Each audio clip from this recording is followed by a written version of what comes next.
All right, y'all, we need to have a serious talk. I want you to think about a fun weekend, maybe taking the kids to a popular lake for a swim. That's exactly what 12-year-old Jason Carr was doing.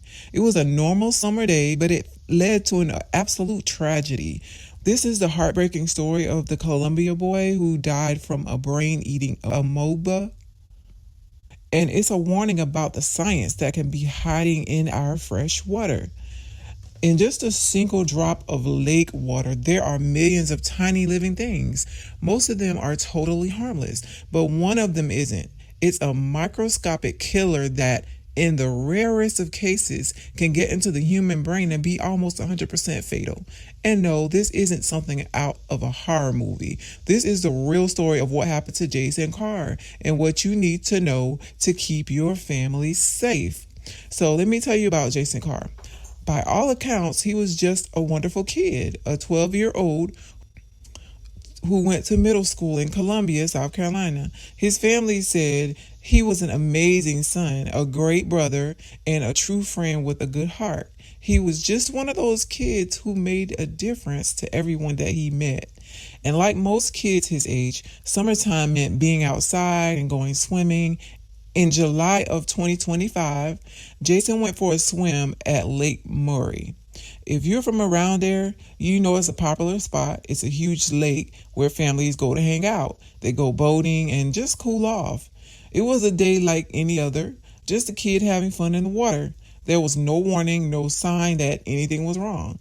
But nobody could have known that lurking in that warm, fresh water was a silent killer, a single-celled organism called Naegleria fowleri, and in a moment of the worst luck imaginable, it found its way to Jason. At first, nobody thought it was a big deal, but a few days after he went swimming, Jason started to feel sick. It started with a headache, and then a fever and some nausea and vomiting, the kind of stuff you'd think was just a summer flu or a stomach bug. But this wasn't any regular sickness. What started as mild complaints turned into a full-blown medical emergency. And it happened so fast. The headache got severe and it wouldn't go away. And then came the truly terrifying symptoms: a stiff neck, confusion, and he wasn't paying attention to anything around him. This is what makes the infection it causes, called primary amoebic meningoencephalitis, or PAM, PAM, so dangerous. In the beginning, it looks just like bacterial meningitis, which makes it incredibly hard to diagnose quickly. Jason was rushed to Prisma Health Children's Hospital, where the doctors and nurses started fighting to save his life. His family was living a nightmare, watching their happy, energetic son get sicker and sicker, having seizures and hallucinations. The amoeba was moving with terrifying speed, and that nickname, brain eating, is horribly accurate. It was destroying his brain tissue, which caused massive swelling and finally a coma. Just days after that fun swim in the lake, Jason Carr passed away, leaving his family and his whole community completely heartbroken. So, what is this thing really? And how does a day at the lake turn deadly? The killer is Naegleria fowleri, a tiny organism that's actually pretty common in the environment. You can find it all over the world in warm, fresh water like lakes, rivers, ponds, and hot springs. It also lives in the dirt and mud at the bottom of the water. Naegleria fowleri loves heat. It really starts to multiply when the water gets warm, especially in the summer in the southern states. Now, this is the most important part, so listen up. You can't get infected by drinking water that has the amoeba in it. The infection happens in a very specific, tragic way. When water with the amoeba in it gets forced way up in the nose. This can happen from diving, jumping in, or even just dunking your head under the water and it gets in your nose and you know how it goes in your nose and you start to choke in there. That's the worst feeling ever.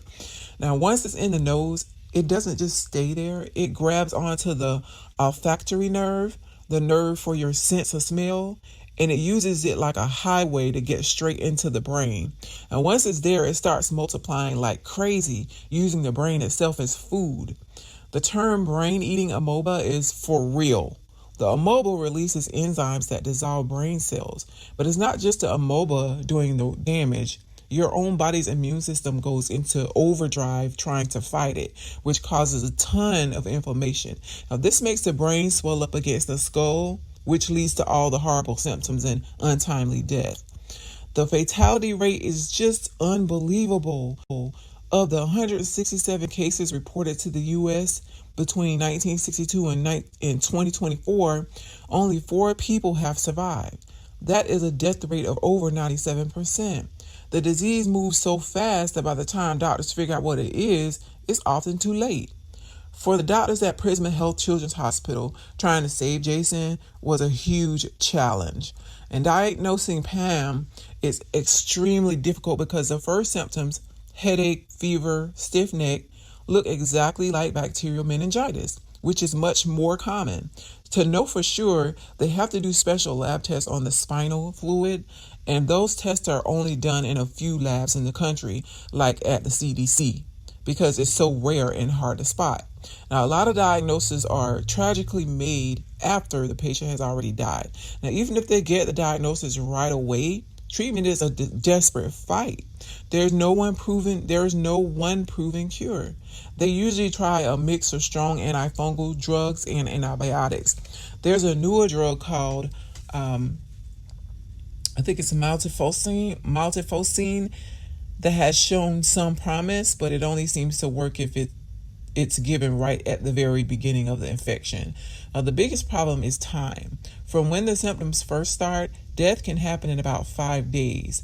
The amoeba just doesn't stop, and the brain swelling becomes impossible to control. The doctors and nurses who took care of Jason did everything that they could, but they were up against a monster. In the middle of all the grief, Jason Carr's family found the strength to speak out, not for revenge, but to make other people aware. Through their lawyer, they announced that they would be doing their own investigation to get answers, and more than anything, to make sure that no other family has to go through this. Their message is a plea to all of us to understand the risk that can be hiding in places we know and love, like Lake Murray. The community has come together to support the Carr family and raising money to help them with all the unexpected costs. Jason's death is a heartbreaking reminder that even though Naegleria fowleri infections are very rare, they are very real and very final. It shows why public awareness and prevention are so important. If I could find the link to his GoFundMe page, I will post it in the comment sections and pin it so you guys can go and contribute, or so you guys can donate if you want. So how worried should you be, and what can you do to protect your family? First, remember this is extremely rare. Millions of people swim in lakes every year and are perfectly fine. But because it's so deadly, knowing how to be safe is your best defense. The highest risk is for kids and young adults, especially boys, probably because they're the ones doing more diving and stirring up the mud at the bottom of the lake where the amoeba hangs out. Infections are most common in southern states during the hot summer months like July, August, and September. Here are the key prevention tips from the CDC. Number 1 is to avoid water up the nose. This is the biggest one. The best way to prevent it is to not go in warm, fresh water at all. But if you do swim, hold your nose, use nose clips, or at least try to keep your head above the water, especially when you're jumping or diving in. 2, don't stir up the mud. Try not to dig or play in the sediment in shallow, warm, fresh water. That's where the amoeba is most likely to be. 3, be smart about when and where. Avoid swimming in warm, fresh water when it's super hot outside and the water levels are low. 4, safe nasal rinsing. This is a weird one, but infections have been linked to using contaminated tap water in things like neti pots. Now, if you rinse your sinuses, you have to use water that is distilled, sterile, or has been boiled for at least a minute and then cooled down. These are simple things that can make a huge difference and let you enjoy the summer a little more safely. Now, Jason Carr's story is a tragedy that no family should ever experience. And by understanding the science and taking these simple precautions, we can help make sure that this doesn't happen again. If you learned something from this, please share it with other parents and families. Spreading the word is the best way that we can honor Jason's memory and protect each other. Jason was a bright light, a son, a brother, and a friend who was taken away too soon by a hidden danger. His story reminds us that we have to respect nature and be smart about it. Let's remember Jason, and let's make sure that we're being safe out there. Hold your nose, pay attention, and let's keep our kids safe. So did you or your family or anybody you know got in a freak accident that's very rare? Let's talk about it in the comments and share your story. See you in the next one.